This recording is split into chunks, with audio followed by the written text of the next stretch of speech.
નમસ્કાર દર્શક મિત્રો, હું હર્ષુ પરમાર સહયોગ દ્વારા પ્રસ્તુત ન્યૂઝ 20 ગુજરાતીમાં આપ સૌ દર્શક મિત્રોનું હાર્દિક સ્વાગત કરું છું। જોઈએ આજના મુખ્ય સમાચારો। એકમાત્ર જુનાગઢ સિવિલ હોસ્પિટલમાં પેલિએથિક વોર્ડ કાર્યરત કરવામાં આવ્યો। કિમિયોથેરાપી અને પેલિએક્ટિવ વોર્ડમાં છેલ્લા 2 વર્ષ દરમિયાન 2400 દર્દીઓએ સારવાર લીધી હતી। અસાધ્ય બીમારી ધરાવતા દર્દીઓને શ્રેષ્ઠ સેવા સુલભતા થાય તે માટે જુનાગઢ સિવિલ હોસ્પિટલમાં સારવાર મળી રહેશે। ગુજરાત સરકારની આરોગ્ય સુવિધા પ્રત્યે પ્રતિબદ્ધતાને કારણે જુનાગઢ સિવિલ હોસ્પિટલમાં કેન્સરની સારવાર માટે કિમિયોથેરાપી અને પેલિએટિવ કેર સેન્ટરની સુવિધા ઉપલબ્ધ કરવામાં આવી છે। ગુજરાત સરકારના આરોગ્ય સુરક્ષા પ્રત્યેના અડગ પ્રયાસોના ભાગરૂપે જુનાગઢ સિવિલ હોસ્પિટલમાં અસાધ્ય રોગો ખાસ કરીને કેન્સરથી પીડાતા દર્દીઓ માટે ઉચ્ચ સ્તરની સેવા અને સંભાળ પૂરી પાડવા કિમિયોથેરાપી અને પેલિએટિવ કેર વોર્ડ કાર્યરત કરવામાં આવ્યો છે। સરકારની આરોગ્યલક્ષી યોજનાઓને સમર્પિત પ્રયાસોને કારણે જુનાગઢ સિવિલ હોસ્પિટલ છેલ્લા 2 વર્ષમાં આશરે 2400 દર્દીઓને સારવાર પૂરી પાડી છે, જે જન સામાન્ય માટે આરોગ્ય પ્રત્યે સરકારની પ્રતિબદ્ધતાનું જીવન ઉદાહરણ છે। જુનાગઢ જિલ્લામાં હાલ લગભગ 3500 કેન્સર દર્દીઓ છે અને આ સંખ્યા સતત વધી રહી છે। કેન્સરની સારવારમાં સર્જરી, રેડિયોથેરાપી અને કિમિયોથેરાપી જેવી પ્રક્રિયા અનિવાર્ય બની જાય છે। આ સારવાર લીધા પછી દર્દીઓને શારીરિક નબળાઈ, ઉબકા, ઝાડા, ઉલટી, રક્તકણના પ્રણાવ ઘટી શકે અને પેટમાં પાણી ભરાવું, હાથ પગમાં સોજો, ભૂખ લાગવી, વજન ઘટવું, અનિદ્રા જેવી રક્તસ્રાવ જેવી ગંભીર સમસ્યાનો સામનો કરવો પડે છે। સરકાર દ્વારા સંચાલિત જુનાગઢ સિવિલ હોસ્પિટલમાં પેલિએટિવ કેર વોર્ડ આવી તમામ સુવિધાની શ્રેષ્ઠ સારવાર પૂરી પાડવામાં આવશે। નમસ્કાર, મારું નામ ડૉક્ટર અજય પરમાર છે। હું જુનાગઢ સિવિલ હોસ્પિટલમાં છેલ્લા 15 વર્ષથી નોકરી કરું છું। અત્યારે હું કિમોથેરાપી અને પેલિએટિવ વોર્ડનો ઇન્ચાર્જ છું। આપણે અત્યારે જુનાગઢ સિવિલ હોસ્પિટલમાં છેલ્લા 3-4 વર્ષથી આપણે કિમોથેરાપીની સારવાર અપાય છે। તમામ દવાઓ અહીંયા ફ્રી ઓફ કોસ્ટ મળે છે અને જે અંતિમ સમયમાં કેન્સરમાં જે પણ તકલીફો થાય છે, જેમ કે અતિ દુખાવો થવો, પેટમાં પાણી ભરાવું, લોહીની ઉલટી થવી, એકદમ નબળાઈ આવી જવી, લોહીના ટકા ઘટી જવા, ચક્કર આવવા, આ બધીનો સારવાર આપણે પેલિએટિવ વોર્ડમાં એકદમ સારી રીતે થાય છે। આપણે કેન્સર વોર્ડમાં કિમોથેરાપીમાં ફેફસાના કેન્સર, મોઢાના કેન્સર, બ્રેસ્ટ કેન્સર, આંતરડાના કેન્સર, અન્નનળીના કેન્સર, જેટલા પણ બધા કેન્સર છે મોટાભાગના જે એડલ્ટને થાય છે, બાળકો સિવાયના બધા કેન્સરની સારવાર આપણે અહીંયા અવાય છે। એ પછી પણ કિમોથેરાપી આપ્યા પછી પણ જે નબળાઈ થાય છે, જેમાં મોટાભાગે 10-15 દિવસ સુધી શારીરિક નબળાઈ રહેતી હોય છે, એની પણ યોગ્ય સારવાર આપવામાં આવે છે। મોટાભાગે લોકો કેન્સર થઈ ગયા પછી કેન્સર કરતાં કેન્સરની કોમ્પ્લિકેશનોથી વધારે પડતા હેરાન હોય છે। વ્યક્તિ પોતે તો છે જ, પણ સાથે સાથે આખું કુટુંબ પણ આની સજા ભોગવે છે। એના માટે આપણે પેલિએટિવ વોર્ડ ખોલેલો છે। પેલિએટિવ વોર્ડમાં આ બધી જ વસ્તુઓની યોગ્ય રીતે સારવાર અપાય છે।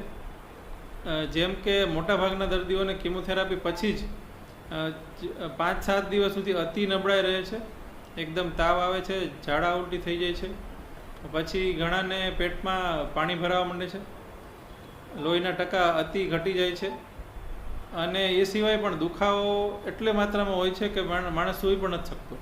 ઘણીવાર એવું બને છે કે 1-2 કલાકની જ નિંદર થતી હોય છે અને બાકી કન્ટિન્યુ 1-1 મહિના સુધી જાગતા રહે છે। તો આ બધાની યોગ્ય સારવાર આપણે જુનાગઢ સિવિલ પેલિએટિવ વોર્ડ ખાતે યોગ્ય રીતે કરવામાં આવે છે। શિક્ષક દિવસ નિમિત્તે જુનાગઢ જિલ્લાની સરકારી શાળાના 2 શિક્ષકોને મુખ્યમંત્રી સાથે સંવાદનો અવસર મળ્યો। વાત કરવામાં આવે તો શિક્ષણ દિવસના અવસરે મુખ્યમંત્રી ભૂપેન્દ્રભાઈ પટેલે શાળાઓમાં ખાસ કરીને વિશેષ કામગીરી કરતા વિવિધ જિલ્લાના શિક્ષકો સાથે પ્રેરણાત્મક સંવાદ કર્યો હતો। શિક્ષકોનું મુખ્યમંત્રીએ સન્માન કર્યું હતું, જેમાં જુનાગઢ જિલ્લાની પ્રાથમિક શાળાના 2 શિક્ષકોને તક મળી હતી। જુનાગઢ જિલ્લાના કલેક્ટર અનિલકુમાર રાણાવસે આજે બંને શિક્ષકોને અભિનંદન પાઠવી અન્ય શિક્ષકોને પણ પ્રેરણા મળે તે માટે શુભકામના પાઠવી હતી। જિલ્લા વિકાસ અધિકારી અને જિલ્લા પ્રાથમિક શિક્ષણ તંત્રના અધિકારીએ પણ આ પ્રવૃત્તિ બદલ તેમને પ્રોત્સાહિત કર્યા હતા। વિસાવદર તાલુકાની ઢેબર પ્રાથમિક શાળાના શિક્ષક દર્શન ભાડેસિયાને તેમણે બાળકોને સારામાં સારું શિક્ષણ મળે તેમજ બાળકોને ઉત્તર પ્રવૃત્તિને અન્ય વ્યવહારો શિક્ષણ મળે તે માટે અન્ય સંસ્થાની મુલાકાત કરાવી વાલીઓના સંપર્કમાં રહીને શાળાના વિકાસ માટેની પ્રવૃત્તિઓ ટીમ વર્કથી કરવી, જેથી કામગીરી બદલ તેને આ કાર્યક્રમમાં પસંદગી કરવામાં આવી હતી। ઉપરાંત માળિયા હાટી તાલુકાના પે સેન્ટર શાળાના શિક્ષક અજીત સિંહડોડિયા તેમણે ગણિતના શિક્ષક તરીકે વિદ્યાર્થીઓને ઘડિયાળોમાં મહાવરો થાય માટે ખાસ કરીને ટેકનિકલથી શિક્ષણ આપવાની ઉપરાંત શાળામાં પુસ્તકાલય વિદ્યાર્થીઓને ઉપયોગી બને તે માટે પુસ્તકોનું વર્ગીકરણ અને વ્યવસ્થા કરવાની ટીમ વર્કથી કામગીરી કરવા બદલ તેને શાળામાં સ્વચ્છતા અને વૃક્ષ ઉછેર પર્યાવરણ વિશેષ કામગીરી સહિતની કામગીરી બદલ પસંદગી કરવામાં આવી હતી. આ બંને શિક્ષકોએ મુખ્યમંત્રીને સન્માનિત કરતા હર્ષની લાગણી વ્યક્ત કરી હતી. તેના ઉત્સાહમાં વધારો થયો તેના પ્રતિભાવો આપણે સાંભળીએ.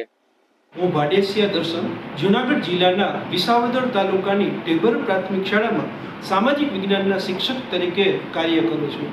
5મી સપ્ટેમ્બરે શિક્ષક દિવસના દિવસે સારસ્વત પ્રેરણા સંવાદ માનનીય મુખ્યમંત્રી શ્રી દ્વારા એક સરસનો કાર્યક્રમ યોજવામાં આવ્યો હતો, જેમાં જૂનાગઢ જિલ્લામાંથી મારી પસંદગી કરવામાં આવી હતી.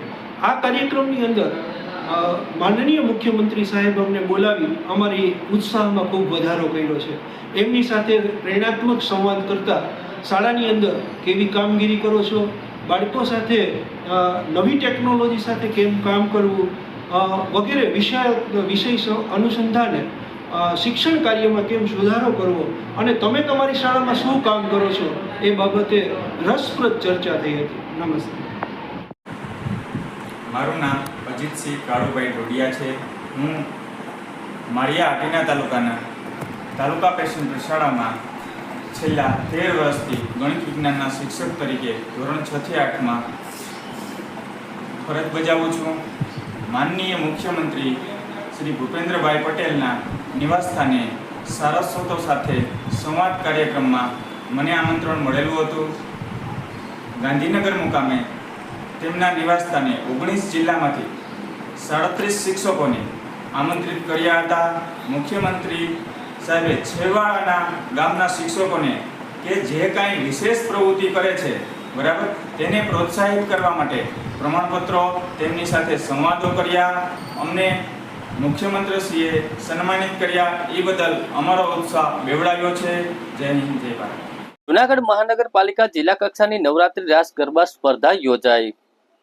જૂનાગઢ મહાનગરપાલિકાના રમતગમત યુવા અને સાંસ્કૃતિક પ્રવૃત્તિ વિભાગ ગાંધીનગર દ્વારા પ્રેરિત કમિશનર શ્રી યુવા સેવા અને સાંસ્કૃતિક પ્રવૃત્તિની કચેરી ગાંધીનગર દ્વારા આયોજિત તેમજ જિલ્લા યુવા અને સાંસ્કૃતિક પ્રવૃત્તિ કચેરી જૂનાગઢના ગ્રામ્ય અને જૂનાગઢ શહેર દ્વારા સંચાલિત જિલ્લા કક્ષાની નવરાત્રી રાસ ગરબાની સ્પર્ધા યોજાઈ હતી.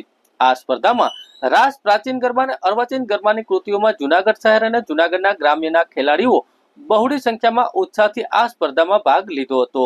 આ કાર્યક્રમમાં જૂનાગઢ મહાનગરપાલિકાના deputy mayor Akashbhai Katara, corporator Punjabhai Sisodiya, Yogibhai Padhiyar, જિલ્લા શિક્ષણ અધિકારી લતાબેન ઉપાધ્યાય, જિલ્લા યુવા વિકાસ અધિકારી શ્રીમતી નીતાબેન વાડા, જિલ્લા રમતગમત વિકાસ અધિકારી ભૂષણ કૃષ્ણકુમાર તેમજ નિલેશભાઈ સોનારા, સદસ્ય માધ્યમિક શિક્ષણ બોર્ડ ગુજરાત રાજ્ય જૂનાગઢ શહેરના વ્યાયામ મંડળના પ્રમુખ જિજ્ઞેશભાઈ ચાવડા ખેલાડીઓ પ્રોત્સાહિત કરવા માટે ઉપસ્થિત રહ્યા હતા.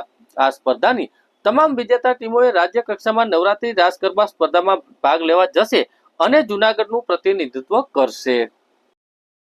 જૂનાગઢ પોલીસ દ્વારા 13 તુચકો અર્પણ કાર્યક્રમ અંતર્ગત 2,47,819 ની કિંમતના કુલ 11 ખોવાયેલા મોબાઈલ મૂળ માલિકને પરત અપાવતી Junagadh B division police.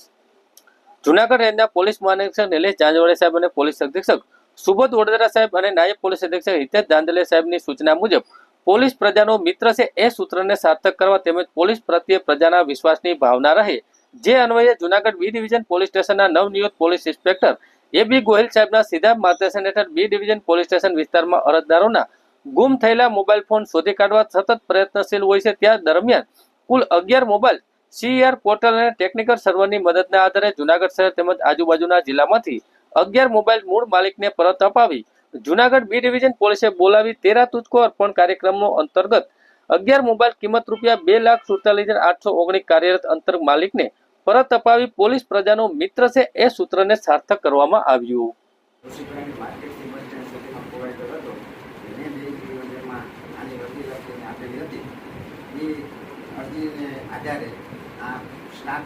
Police સ્ટાફે મને 2 મહિનાની અંદર આ મારો મોબાઈલ શોધીને મને આપેલો છે અને મને ખૂબ જ લાગણીને અર્થ છે અને તમારો આભાર.